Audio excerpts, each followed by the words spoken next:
Philippine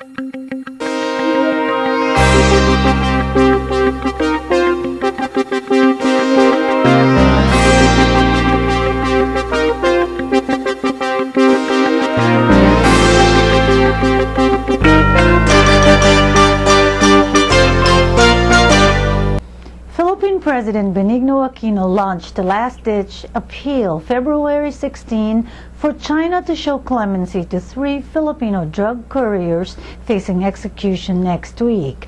Aquino said he had tried in vain to contact China's leader over the case. He said he would send Vice President Jejomar Binay to Beijing to convey his personal request to spare the 2 women and the man.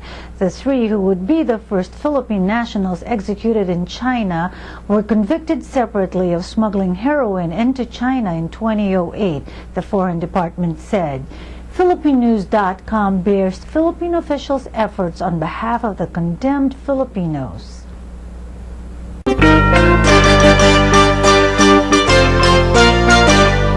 Former Armed Forces Chief Angelo Reyes was laid to rest at the Libingan ng Bayani in Taguig City at noon February 13. Reyes reportedly shot himself through the heart in front of his mother's grave February 8 at the Loyola Memorial Park in Marikina City, weeks after he was accused of receiving payoffs from military funds at a Senate hearing. The Philippine flag that draped the casket was handed by Defense Secretary Walter Gazmin to Reyes' widow Teresita before remains were laid to rest.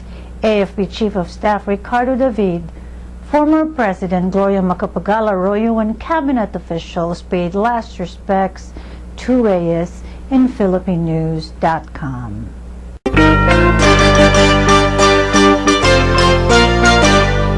Fresh from her recent designation as Governor Jerry Brown's appointment secretary, Mona Pasquil-Rogers has fueled Asian Pacific Islander Americans' political fire. The first Asian Pacific American member of the gubernatorial cabinet will be honored at a reception March 21 by the Asian Pacific Islander Legislative Caucus and the Asian Pacific Islander Legislative Caucus Institute and the Asian American Education Institute in the capital.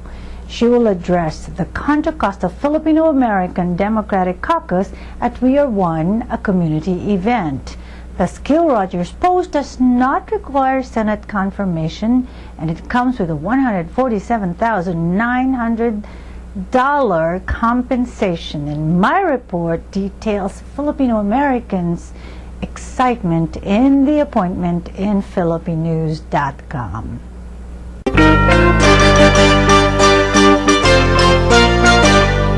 When Anna Huleton enters the ring Friday, February 25 at the Craven Pavilion in Point Richmond, east of San Francisco, she will have one thing on her mind: defending her World Boxing Organization title.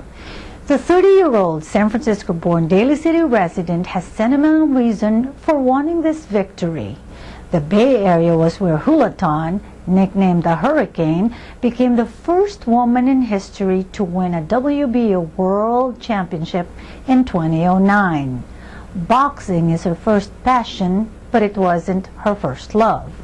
I feel like as a Filipino American, I feel like I'm very fortunate to be surrounded by a lot of other Filipinos who always constantly think about their past and is always aware of everything else that happens out there. And so what I've noticed so far is that everything that we tend to do, it tends to outreach and somehow touches and connects with someone else to bring everything else into a positive light.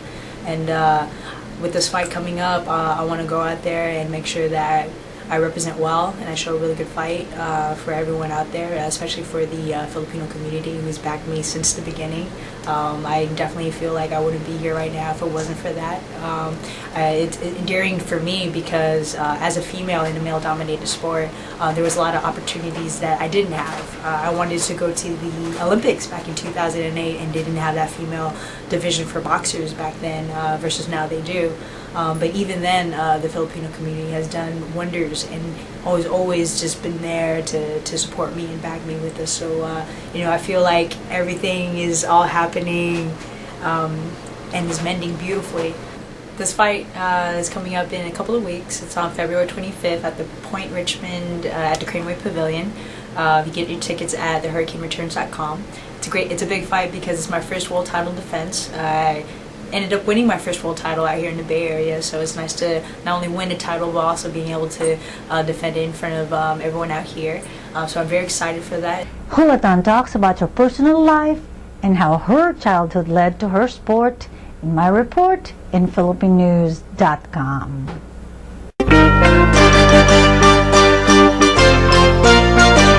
Meanwhile, the Filipino Flash, as WBC/WBO bantamweight champion Nonito Donaire is called, will have the most important fight of his life on February 19 against challenger Fernando Cochulito Montiel at the Mandalay Bay in Las Vegas.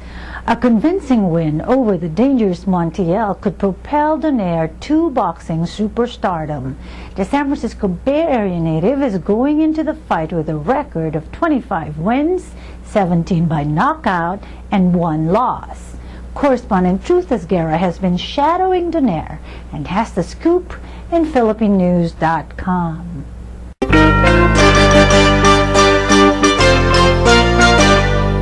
And world boxing darling Manny Pacquiao met United States President Barack Obama and got props from Philippine President Benigno Aquino for the February 16 official meet and greet.